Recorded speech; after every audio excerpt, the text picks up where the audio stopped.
My name is Gabe Zollner. You might wonder why Obama, who I'm convinced is a Sunni Arab Muslim, would go about shooting drones with Hellfire missiles to target al-Qaeda. Al-Qaeda are also Sunni.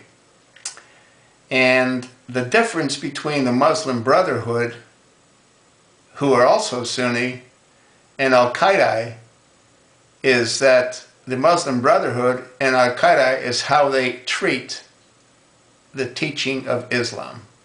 That's the only difference. But it's enough of a difference to have Obama try to eliminate them. Al-Qaeda was really started by Osama bin Laden. And now they're really, they don't have an open, powerful leader.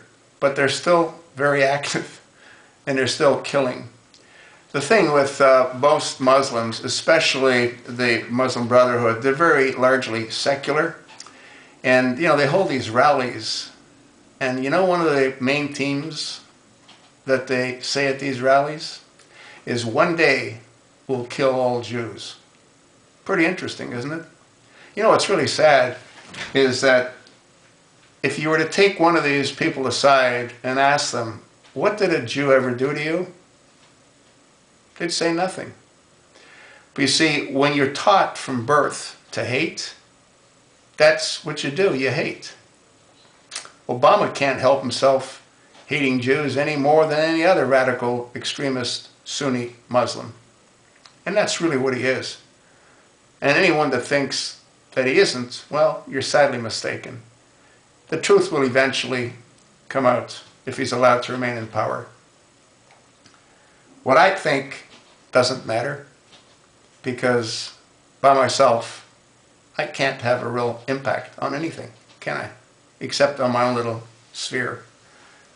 I make these videos to try to inform other people so they can make proper future decisions that impact not only their lives, but their children's and their children's lives. We all have a purpose in life. Who knows? This might be my calling. I have no idea. All I know is that it's really sad when we see a country that was once so great being destroyed and no one is doing anything about it. I don't think they can any longer. I did a video this morning and I talked about certain individuals having been compromised. I think that's all true. This individual couldn't have done it by himself. I don't think he's smart enough to tie a shoelace. But he has an organization that's spent billions of dollars over 25 or 30 years.